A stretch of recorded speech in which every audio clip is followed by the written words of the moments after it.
à tous et bienvenue à ce premier rendez-vous d'information de la matinée que nous démarrons avec l'ouverture ce samedi de la campagne électorale pour le référendum. Les deux camps n'ont qu'une petite semaine pour convaincre les électeurs appelés aux urnes le 20 mars prochain pour voter oui ou non le projet de révision constitutionnelle proposé par le chef de l'État Macky Sall, un projet qui se décline en 15 points. Les militaires et paramilitaires votent ce samedi et demain, dimanche.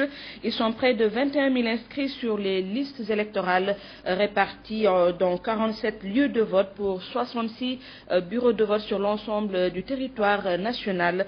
Les Sénégalais vivant en République démocratique du Congo votent demain, dimanche, pour des raisons de sécurité, privilèges que n'auront pas nos compatriotes de la Centrafrique et de la Libye, deux pays en proie à des violences selon la direction des élections. La bataille pour le référendum du 20 mars s'annonce de rude à Linguère. La coalition Benno Bokk Yakaar est en train de mobiliser pour le oui massif au soir du 20 mars. Du côté de l'opposition également, la mobilisation est de mise. Voyons tout cela avec le reportage de notre correspondant à Linguère, Mas Ndiaye. Que le oui massif sera obtenu facilement se trompe. La bataille pour le référendum du 20 mars sera très rude à Linguère. Toutes les sensibilités politiques et la société civile, bref, toute l'opposition unie comme un peuple, a organisé la grande offensive pour un large triomphe du non dans tout le département de Linguère. Le coordonnateur du courant du non, Souleymane Diop. Et nous espérons que au soir du 20 mars, le non va triompher ici au niveau de la commune de Linguère et au niveau du département de Linguère. Parce qu'aujourd'hui, Macky Sall et son régime, vraiment les gens sont un peu dégoûtés à la limite. Parce qu'ils ont pris des engagements qu'ils n'ont pas respectés. C'est du wah-wahet. Le responsable socialiste venu avec une frange importante de militants, Thierno Diop, prône le non. Nous ne cherchons même pas de midi à 14 heures. On est avec Khalifa et on restera avec Khalifa. Parce que, au sortir du discours du président de la République, notre secrétaire général Ousmane Tanor Dieng, de même que Serigne Mbaye Thiam et Wilane, n'ont pas attendu vraiment la rencontre du président. La coalition Benno Bokk Yakaar et le leader de l'URD, Djibo Leyti Ka, auront du pain sur la planche car ils devront tout faire pour convaincre les détenteurs de cartes.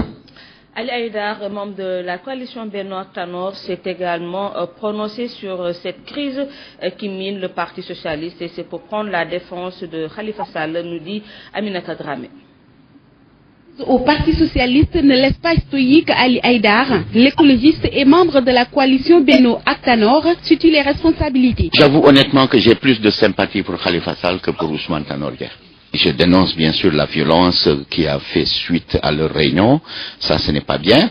Mais sincèrement, j'ai plus de sympathie pour Khalifa que pour Tanor. Ali Haïdar, pour ce faire, considère qu'avec l'actuel secrétaire général du Parti socialiste, la situation va de mal en pis.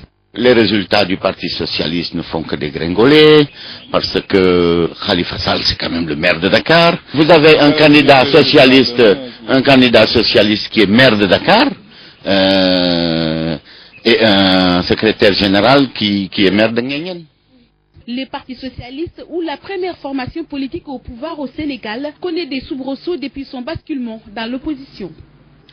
Khalifa Ali Haïdar plutôt organisé hier une conférence de presse sur la gestion de l'environnement, une gestion qu'il qualifie de piteuse. Voici sa réaction. Catastrophique. En un mot.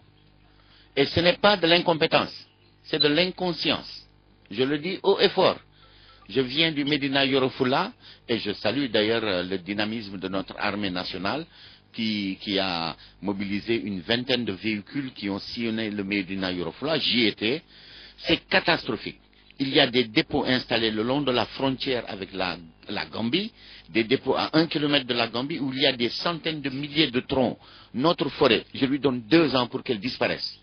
Alors, d'ailleurs, je suis étonné quand vous dites la gestion de notre environnement. Il n'y a pas de gestion. Il y a un pillage systématique de notre ressource.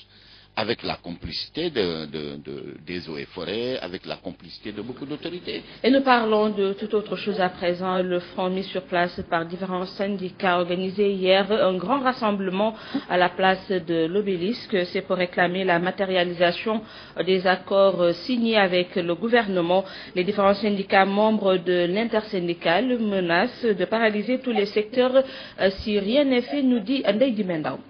Mobilisation des travailleurs de l'intersyndicale des différents secteurs à la place de l'Obélisque, tous unis comme un seul homme. Ces travailleurs réclament des actions concrètes après la signature des accords de 2014. Nous sommes passés des revendications aux accords, des accords aux directives de M. le Premier ministre, des directives de M. le Premier ministre aux mesures du président de la République.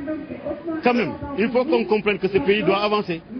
On ne peut pas prendre les mêmes accords, les retourner dans tous les sens, sans avancer et faire de sur place. Une grève générale n'est pas à écarter si le gouvernement fait la sourde oreille. Le front intersyndical va organiser une grève générale. Si rien n'est fait, il est clair que nous allons vers la paralysie de l'administration sénégalaise. Parce que nous considérons aujourd'hui qu'il est temps qu'on bouge. Les accords sont faits pour être signés. On a même dépassé les accords, on est au niveau des engagements. Pour ces travailleurs, la thèse de la soutenabilité financière ne peut plus prospérer vu le train de vie de certaines autorités. Ce qu'on nous sert souvent, il n'y a pas d'argent dans les caisses, nous avons un pays pauvre. Un pays pauvre où le gouvernement se permet de faire des grâces fiscales à des entreprises riches, des centaines de milliards qui partent comme ça en fumée. On est dans un pays pauvre où on peut se lever demain, organiser des élections à coups de milliards sans satisfaire la demande sociale. Ils signent des accords qui ne les respectent pas, ont beaucoup d'argent, mais vous voyez les milliards de monsieur le ministre de l'Intérieur. Les 15 accords signés, l'intersyndicale des travailleurs l'assimile aux 15 objets du référendum. Ces travailleurs comptent d'ailleurs descendre sur le terrain pour faire comprendre à la population le non-respect de la parole du chef de l'État. Le Fonds monétaire international a terminé sa visite de revue au Sénégal. À cette occasion, le chef de la délégation a révélé que les résultats macroéconomiques 2015 du Sénégal sont solides. La croissance est d'ailleurs estimée à 6,5% des résultats obtenus en partie grâce au projet du plan Sénégal émergent et au dynamisme de l'agriculture. Les FMI révèlent toutefois que les réformes structurelles sont lentes. La mission de l'FMI était en conférence de presse hier. Safiatou Bandiaï.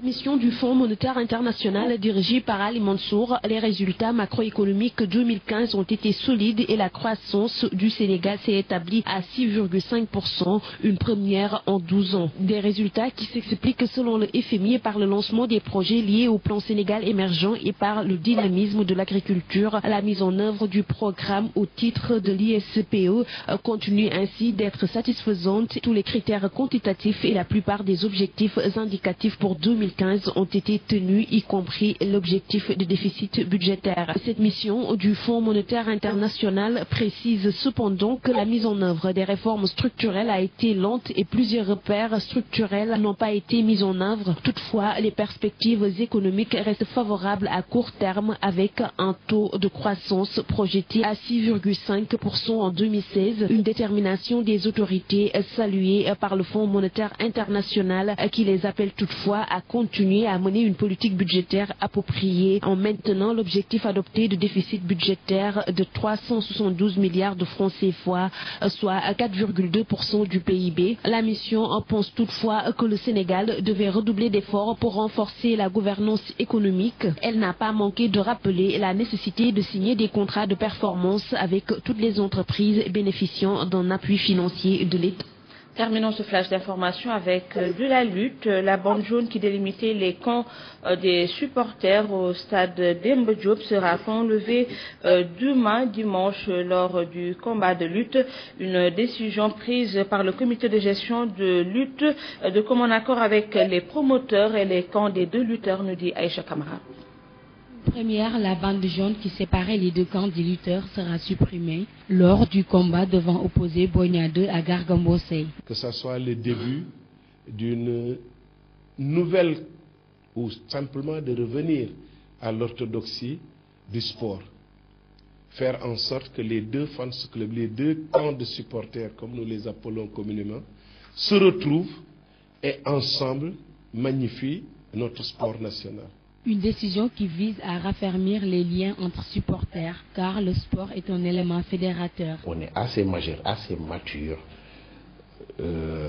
d'apprendre et vraiment de faire suite à ces conseils. Ambassadeur de la non-violence, Boigna 2 partage cette décision de la tutelle. Du côté de Dordorat, on salue l'initiative. dinañ ko taaral ba mu taaru bu desee si ñun rek ñun passal ay jaay taar lañ xamuñ xeex.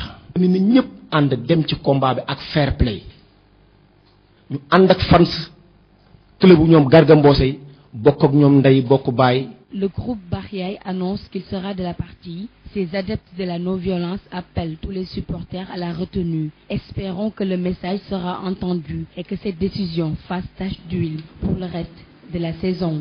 Et c'est tout pour ce flash d'information. Merci d'avoir suivi. Prochain rendez-vous, 14h en Wolof. Excellente suite des programmes à tous. Au revoir.